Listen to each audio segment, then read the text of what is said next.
سلامونه بیا هم په خیر راغلی افغان جرمن انفو ته. لکه څنګه چې مخکې په لایفونو کې هم وویلې چې کوو ژوندو نوي درسونه به پیلوو او مکمل یو کورس به وي د لیسنس جرمني په پښتو باندې.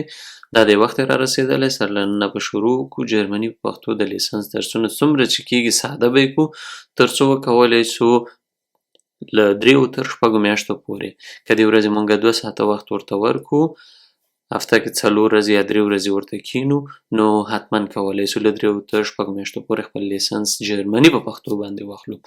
زه طرفدار د دې یم چې لیسنس دې په جرمني واخیستل سي، یو څه صبر دې وسي، کله چې بیا څه پورې خپل درسونه وویلې وروسته له هغې نه کولی سئ چې جرمني درسونه د لیسنس درسونه په جرمني شروع کړئ. د دې به ښه والی دا وي چې تاسو جرمني ژبه هم ورسره ښه سي. که چیرې بیا مارکیټ کې کار هم کوئ لیسنس درسره وي او په همدې برخه کې غواړئ کارونه وکوئ نو تاسو ته به یو څه اسانتیاوې وي.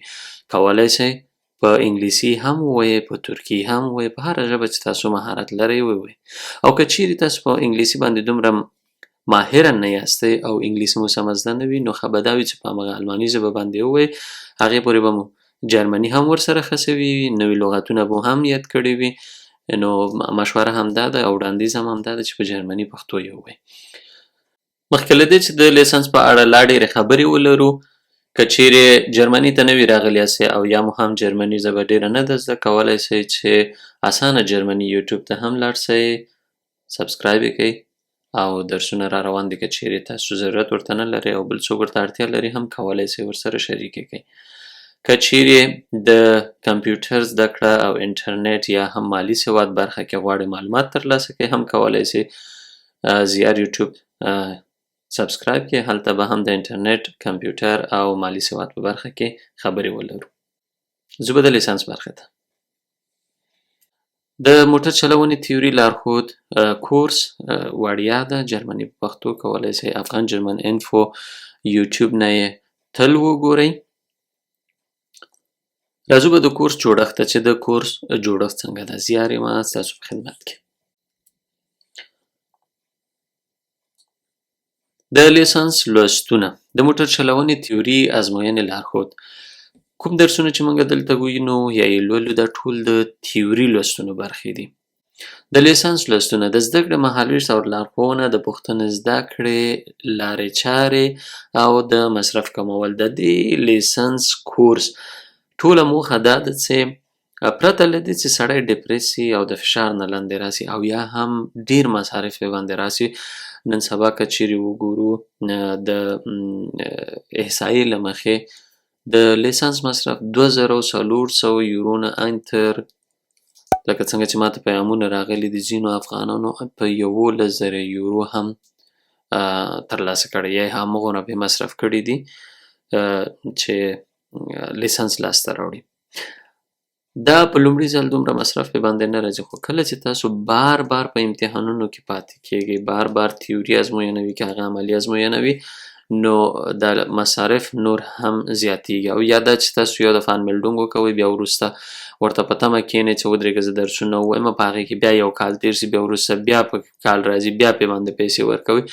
نو زه وایم چې دغه کورس مخکې له دې چې تاسو لیسنس فارشولې کې انمیلډونګ وکوئ یا هم نوملیکنه وکوئ، دغه درسونه ټول یو دفعه پښتو جرمني وګورئ چې کله تاسو لا اقل بیخي لږ تر لږه 25 سلنه اماده سولئ بیا لاړ سئ په فارشولې کې انمیلډونګ وکوئ، په 6 میاشتو کې تر 1 کاله پورې واخلئ.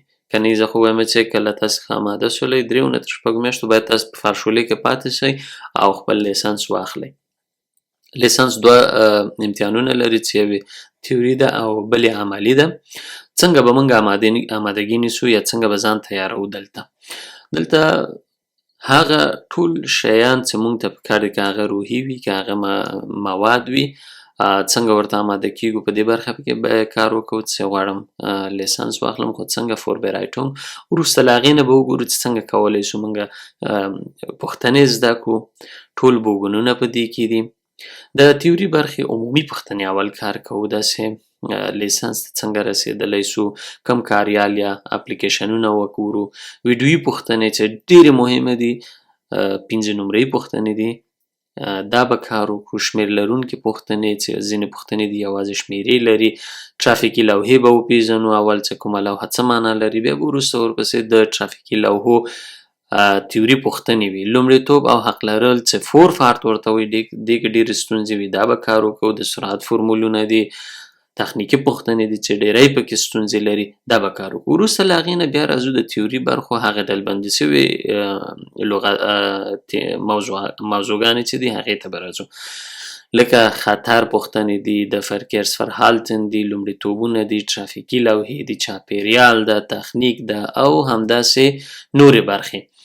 دا په دوو برخو ځکه ویشل شوي چې یو د اساسات برخې دي او یو هم د کلاس B. د اساساتو برخې که چیرې څوک د الکاوي درس هم وایي، باید دا پوښتنې ټولې زده کړي. که چیرته د بس لپاره هم آمادګي نیسي، دا پوښتنې باید زده کړي. که چیرته د ټاکسي لپاره هم وي. خو کلاس B برخه بیا یوازې هغه لیسنسونه دي چې پریوات پرزونن یا هغه خلک چې کورني موټرونه یا د واړه موټرونه اخلي او ګرځوي، د هغې دپاره دا لیسنسونه دي یا دا لیسنس ده.